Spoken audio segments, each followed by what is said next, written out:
대선 출마를 공식 선언한 이재명 더불어민주당 전 대표가 조금 전에 비전을 발표했습니다. 어제 출마 선언 영상에서 언급한 진짜 대한민국에 대해서 직접 설명을 했는데요. 그 영상 먼저 보시겠습니다. 이번 대선은 단순히 5년 임기 대통령을 뽑는 선거가 아닙니다. 향후 5년은 대한민국의 국군이 걸린 절체절명의 시기입니다. 이제부터 진짜 대한민국이 시작됩니다. 대한민국은 세계가 주목하는 퍼스트 무버로 거듭날 것입니다. 위기를 기회로 만들며 없는 길을 만들어 왔던 저 이재명이 위대한 국민의 훌륭한 도구로서 위기 극복과 재도약의 길을 열겠습니다. K 이니셔티브의 새 시대를 열어가겠습니다. 이제부터 진짜 대한민국입니다. 지금은 이재명입니다. 네, K 이니셔티브 얘기를 했습니다. 대변인님 어떻게 보셨습니까?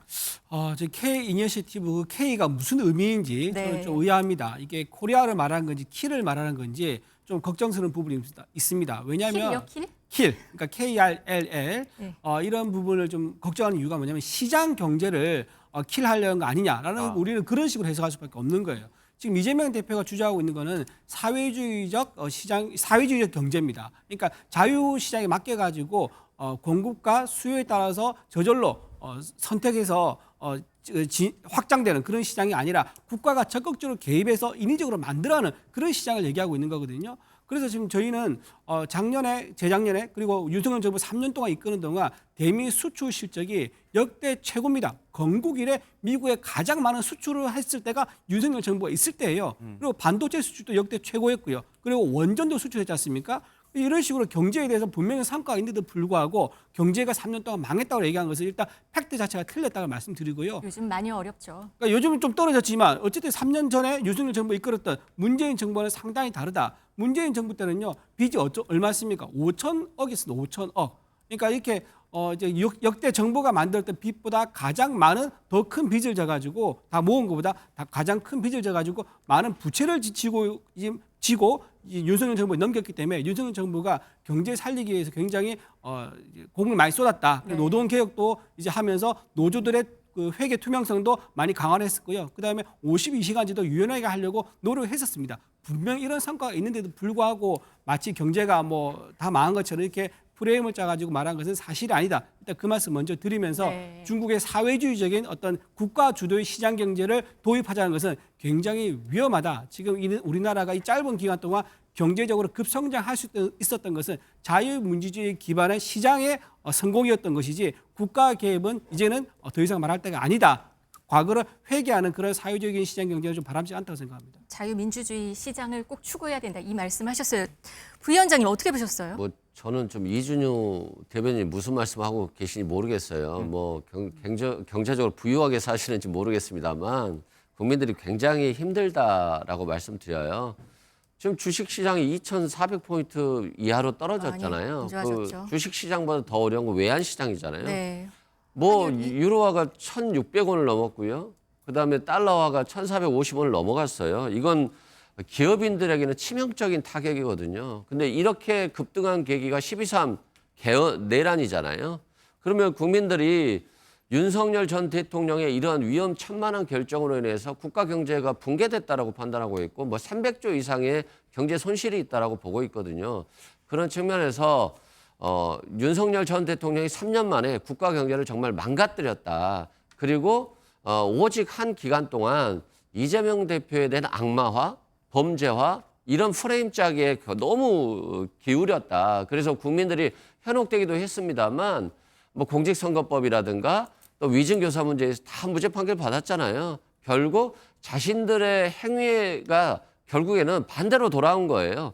그렇기 때문에 저는 경제를 망가뜨리지 않았다는 부분에 대해서는 좀 사과를 해야 될 것 같고요. 문재인 정부 때는 돈을 많이 풀었어요. 그래서 국민들의 삶은 풍요로웠습니다. 그런데 국가 빚이 늘어났죠.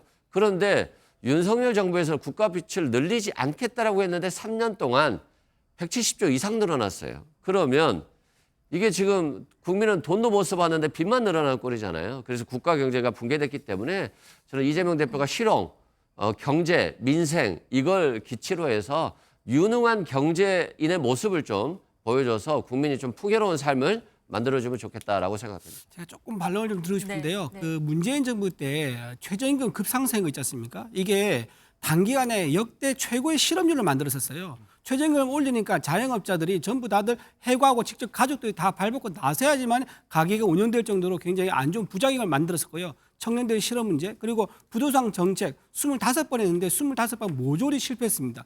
역대 정부 중에서 가장 급등시킨 부동산 정책을 만들었기 때문에 과연 그 문재인 정부의 민주당이 성공적인 경쟁을 펼쳤는가 저는 되묻고 싶습니다. 조기 대선 국면이 지나가면서 계속 이 이슈는 계속 불거질 것 같습니다. 한동훈 전 국민의힘 대표가 어제 출사표를 던졌습니다. 국회 분수대 앞에서 말을 했는데요. 이 영상 한번 보시죠. 헌법재판소의 결정문을 보면 사실상 탄핵된 사람이 한 명 더 있습니다. 바로 이재명 대표와 민주당입니다. 이런 결정적인 시기에 위험한 사람이 대통령이 되고 괴물 정권이 탄생해서 나라를 망치는 것을 막아야 합니다. 이재명을 사진을 이 앞에 두고 그 옆에 우리 후보들의 사진을 하나씩 갈아 끼워 보십시오. 누가 이재명과 싸워 이기겠습니까? 이기는 선택은 바로 한동훈입니다. 이재명 전 대표를 9번이나 언급했습니다. 이재명 전 대표 꽤 의식한 것 같은데요. 뭐 양자 대결에 대한 노림수인가요? 어떻게 보세요? 그 한동훈 이제 전 대표가 뭐 굳이 이재명 대표의 양자 대결을 얘기하지 않아도 이미 국민의힘 후보가 누구든지 간에 나오면 양자 대결이 될 수밖에 없는 거죠. 근데 본인이 마치 양자 대결의 무슨 최고 적임자처럼 말한 것은 조금 맞지 않다 생각이 들고요. 그리고 지금 이재명 한동훈 대표가 비대위원장 하면서 총선을 지휘했지 않습니까? 그리고 당 대표로 하면서 또 집권 여당을 이끌었었습니다. 그때 했던 걸 보면은요. 결과가 뭡니까? 총선 실패했었고요. 집권 여당 할 때는 오히려 대통령과의 갈등으로 이래 가지고 야당에 더 이익을 주는, 더 도움을 주는 이제 그런 행보를 보여왔었는데 저는 약간 좀 의아하다 생각이 듭니다. 어쩔 때는 이재명 대표가 각을 세워서 싸우기도 하다가 어쩔 때는 당 대표가 됐을 때는 이재명 대표와 함께 발을 맞춰가지고 오히려 같은 방향으로 걸어가는 모습까지 보였었기 때문에 그런 모습이 좀 오락가락한 행보가 있어서 국민들이 저 출마 선언을 들었다고 해가지고 과거를 과연 잊을까? 아마 잊지는 않을 거다 그래 봅니다. 네, 한동훈 전 대표는 어제 이 자리에서 서태지를 또 소환했습니다. 이 모습도 함께 보시겠습니다. 1992년 봄 저는 대학 1학년생이었습니다. 당시 말로 빌보드에서 자주 흘러나오는 노래가 하나 있었습니다. 제가 푹 빠졌던 기억이 납니다. 처음에는 기성 평론가들로부터 저게 음악이냐는 최악의 혹평을 받았습니다. 그런데 얼마 지나지 않아 그는 시대를 바꾸는 문화 대통령이 됐습니다. 가수는 서태지, 노래는 난 알아요였습니다. 시대 교체는 어느 한순간에 폭발하듯이 일어납니다. 네, 비대위원장 수락 때도 서태지를 끌어들였는데요. 도대체 서태지 왜 끌어들이는 건가요? 그러니까 저도 이해할 수가 없어요. 서태지를 생각하면 뭐 문화혁명 이런 게 생각나잖아요. 네. 그러면 한동훈 대표도 서태지를 통해서 자신의 어떤 혁명적인 모습들, 정권 교체, 정치 교체, 뭐 세대 교체 이런 것들이 나와야 되는데 전혀 나오지 않는다는 측면에서는 괜히 예전에 그 유명 가수를 좀 끌어들인 게 아닌가라는 생각 들고요. 우리가 총선 과정에서 한동훈 전 대표가 2조 심판론을 제기했잖아요. 근데 2조 심판이 되는 게 아니라 국민의힘이 심판받아서 108석으로 쪼그라들지 않았습니까? 그렇듯이 이번에도 뭐 괴물 정권이었다, 뭐 위험한 사람, 이재명 대표 뭐 이런 것들을 연상시키고 싶어 하는데 저는 괴물 정권이라고 하면 윤석열 전 정부가 생각내고요. 위험한 사람도 윤석열 전 대통령이 생각이 나요. 그런 측면에서 지금 뭐 어쩔 수 없는 그러니까 뭐 이재명 대표를 악마화하는 것 말고는 좀 선거 운동을 할 수 있는 캠페인을 할 수 있는 것들이 없기 때문에 어쩔 수 없겠습니다만 결국 이게 실패로 가는 길이다라고 말씀드릴 수밖에 없습니다. 하실 전- 말씀 있으시다면 예. 저는요. 그 이제 서태지가 이제 성공한 문화 예술인 가수 아닙니까? 네. 근데 이렇게 방금 말씀하신 것처럼 한순간 폭발이 일어났다라고 얘기할 수 있지만 이거 반대로요. 한순간 잠깐 반짝하고 사라진 가수도 엄청나게 많습니다. 훨씬 많지요. 그 발레도 좀 생각을 좀 하셨으면 좋겠다 생각 들고 서태지 얘기를 한 이유가 아마도 서태지가 가지고 있는 서사와 신화를 끌고 와서 본인한테 적용을 시켜서 아마 서태지의 어떤 그 후광을 좀 얻고 싶어 하는 것 같은데요.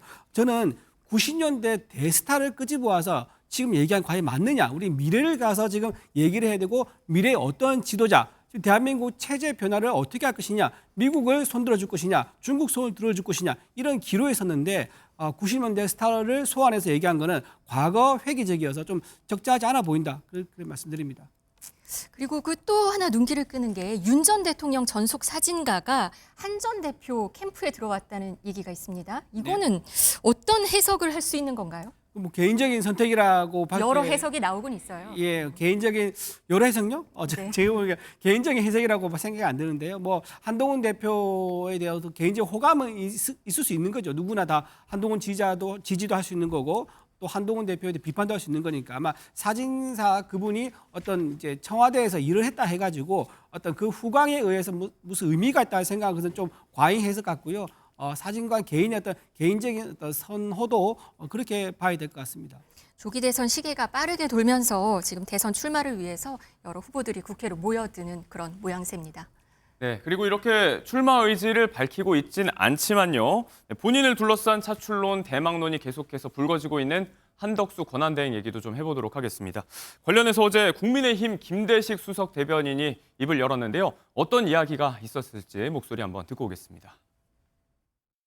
혹시 한덕수 총리가 나오는 게 싫으신 거 아니에요? 아닙니다. 싫은 게 아니고 네. 저는 우리 일부 의원들이 그렇게 이야기를 하는 분이 있어요. 그러나 나오신다고 하면은 네. 저는 대환영입니다. 네. 이재명 대표를 상대로 본선 경쟁력도 없다고 보십니까? 저쪽에서는 민주당에서는 땡큐 이럴 건데요. 한덕수 한나 땡 이럴 건데요. 한덕수 나오면 땡큐다 이렇게 할 것 같은데요. 한나땡. 2년 전에 이제 민주당이 한동훈 당시 전 대표를 향해서 했던 말인데 공교롭게도 같은 한 씨라서 주어만 바꿔서 한대행을 향해서 이 이야기가 다시 나왔습니다. 그런데 이번엔 민주당이 직접 내놓은 게 아니고 국민의힘에서 이런 이야기가 나왔어요. 이 발언 어떻게 읽어야 될까요? 이준석 대변인. 글쎄 그 뚜껑을 열어봐야 합니다. 지금 이제 경선 시작도 하지 않은 상태고요. 그리고 경선을 치르는 과정에서 어떤 드라마가 만들어질지 아무도 모릅니다. 예. 누가 실언을 할 수도 있는 거고요. 또 누가 반짝 스타로 다시 등장할 수 있는 거고 그런 과정 속에서 경선 합류해서 한덕수 국무총리가 대선을 치를지 아니면은 대선을 참여하지 않을지 아니면은 그 국민의힘 후보가 확정된 이후에 무소속으로 합류할지 그건 알 수 없는 거죠. 예. 알 수 없는 건데 한나땡은 아닌 것 같고요. 한나땡 한덕수 나오면 땡큐가 아니라 한나땡 그러니까 한덕수가 나오면 땡 하고 대선이 끝났다. 이 말은 이제 한덕수 대응이 나옴으로 이래 가지고 이재명 대표의 지지율이 확 떨어지는 그런 상황도 있을 수 있다. 그래서 땡이라는 의미가 땡큐일 수 있는 거고 예. 끝났다 땡일 수 있는 거고요. 대선 종결자가 될 수 있겠다라는 그렇죠. 말씀이신데 네네. 남은 50여일이 뭐 짧다면 짧고 길다면 긴 기간인데 자, 이 한대행이 출마를 한다면 이 내란 종식 프레임이 계속해서 이어질 수 있기 때문에 민주당 입장에서는 오히려 반가운 얘기일 수 있다. 이런 관측도 있었고 반면에 당 지도부에서는 공개적으로 한대행 지탄하고 꿈도 꾸지 마시라. 재탄핵 카드도 다시 만지작거리고 있는 것 같거든요. 실제 당의 입장은 어떤가요? 일단 뭐 한덕수 총리에 대해서 뭐 관심이 있나요? 국민들도 저는 관심이 없다라고 보고요. 무관심하다. 일단 마은영 헌법재판관을 위헌 위법적인 상태임에도 불구하고 계속적으로 임명을 하지 않았잖아요. 그리고 또 갑자기 뭐 소극적인 권한 행사를 해서 임명하지 못했다라고 주장했는데 예. 이완규 법제처장을 또 헌법재판관에 임명했잖아요. 윤석열 대통령의 친구를 임명했다라고 하는 것은 결국 윤석열 대통령의 지시대로 아바타 역할을 하겠다라고 하는 것이니까 자신의 모심이 없는 거고요. 또 윤석열 정부 실패한 3년 동안 총리를 하신 분이잖아요. 네. 그럼 자기도 이 실패한 정부를 이끌었던 거에 대한 책임이 있지 않겠습니까? 그러면 반성이 먼저고 후퇴가 먼저고 은퇴가 먼저죠. 그런데 본인이 기회를 봐서 자신의 지지율이 오른다라고 한다면 뭐 출마를 하겠다는 생각까지 조금이라도 가지고 있다? 이거 자체가 저는 무책임하다라고 생각되고요. 패적이 된 거잖아요. 그렇다고 한다면 좀 국민들에게 책임지는 모습들을 보여주는 게 좋은 것이지 조기 대선을 관리해야 될 사람이 정치 전면에 나서서 내가 출마하겠다라고 한다면 정말 국민들의 양심도 없다라고 생각할 겁니다. 플레이어로 나서서는 안 된다.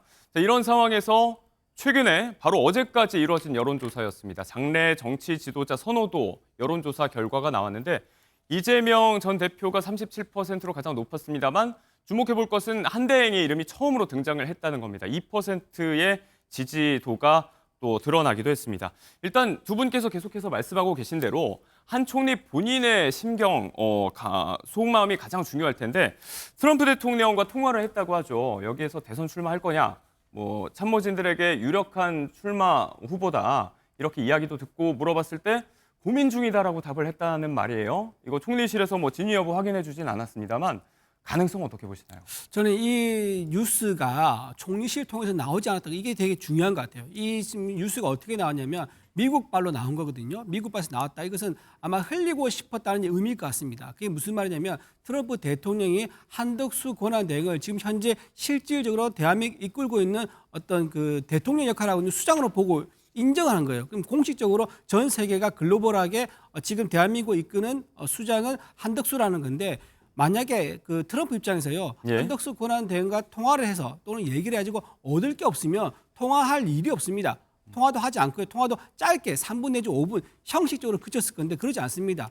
28분 동안 약 30분 가까이 굉장히 구체적으로 안보라든가 경제라든가 반도체 등등에서 서로 협의할 게 많다면서 장기간 통화를 했거든요. 예. 이게 무슨 말이냐. 트럼프가 아마도 대한민국 다음 정부에 이끌 적임자로는 한덕수 대행을 염두에 두는 게 아닌가라는 그런 신호로 읽힐 수 있기 때문에 네. 이런 트럼프 대통령과의 통화가 상당한 우리 대선에 어떤 영향을 줄 수도 있을 것이다. 저는 그래 봅니다. 자, 시간 관계상 한덕수 대행에 대한 얘기는 여기까지 정리를 좀 해보도록 하고요. 최근에 나온 여론조사 결과도 좀 분석을 해보면서 민심의 향방도 한번 살펴보도록 하겠습니다.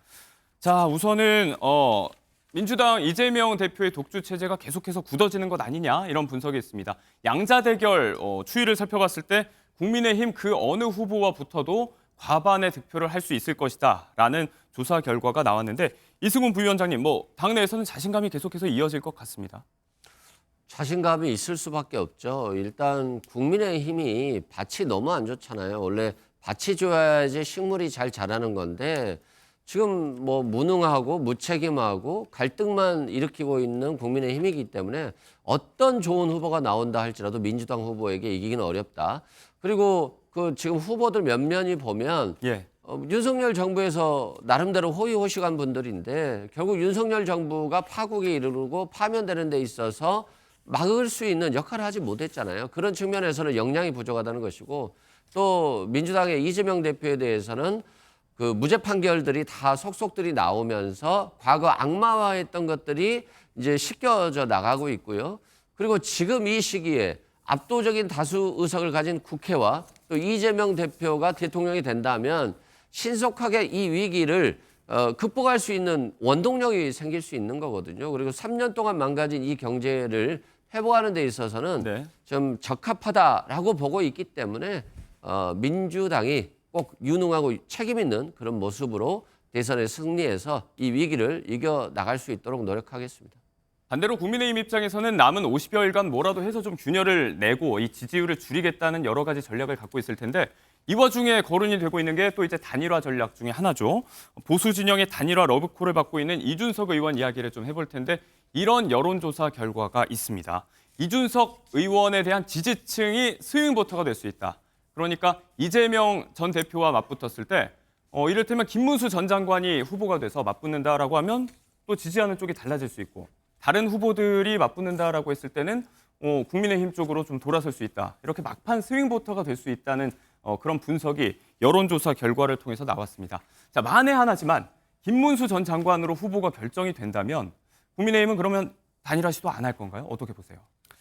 이재명 대표를 막을 수 있고 그리고 대한민국을 자유민주주의 시장 경제로 나아가기 위해서라면 우리는 뭐든지 다 희생할 준비가 되어 있다. 네. 이준석 대표에 대한 이제 평가는 막 상당히 갈립니다. 하지만 엄연한 사실은 인정할 수밖에 없는 사실은 적어도 3, 4%의 지지율은 갖고 있다. 따라서 우리가 만약에 이번에 대선을 치르게 되면 지난번에 0.73%로 포인트 차이로 승부가 갈렸습니다. 그렇다면 이번에 더 치열하거나 1% 내외에서 승부 갈릴 가능성이 있습니다. 예. 따라서 이제 이준석 의원이 만약에 막판에 우리한테 넘어와야 되는 상황이 온다. 그러는 경우라면 저는 한 가지밖에 없다고 보는데 우리가 낸 후보와 이재명 대표와 지지율이 비슷한 상황이 되면은 아마 이준석 대표가 우리 쪽 넘어와서 국민의힘에 손을 들어주는 그런 상황이 반드시 생길 수밖에 없을 것이다. 그렇게 생각하고요. 또 그렇게 또 하는 게 맞고요. 또 하나 이제 말씀을 드리면은 지금 아까 방금 그 여론조사 결과에 보면은 전부 다 이재명 대표한테 약간 지는 듯한 그런 모습 나오지 않습니까? 예. 그 이유는요. 지금 민주당 입장에서는 후보가 확정되어 있습니다. 이재명 대표 말고는 다른 사람 생각할 수가 없습니다. 하지만 지금 국민의힘 입장에서는요. 후보가 누가 될지 전부 다 예의주시하고 있고 아직 확정되지 않았습니다. 그러니까 지지하는 어떤 마음들이 전부 다 흩어져 있는 거죠. 만약에 국민의힘에서 후보 한 명이 선출되지 않습니까? 그러면 신속하게 결집을 할 것이다. 그렇게 보고요. 또 대선하는 과정에서 대선의 큰 테마가 무엇이냐 이거에 따라서도 상당히 다 갈릴 것이다. 그러니까 개헌이라는 것과 그다음에 미국이냐 중국이냐 과연 우리나라가 앞으로 어디와 손을 잡을 것이냐 이런 큰 주제가 확정이 돼서 제대로 논의가 된다 그러면요. 아마 서로 굉장히 치열한 그런 지지율이 나오지 않을까 생각합니다. 네. 일찌감치 출마 선언을 했지만 아직까지 단일화에는 선을 긋고 있는 이준석 후보에 대한 이야기를 좀 해보고 있는데 선거사무소를 이제 명당이라고 알려진 여의도나 광화문이 아니라 강남에 차렸다고 또 알려지면서 화제가 되고 있거든요. 잠시만 영상을 좀 보고 오겠습니다.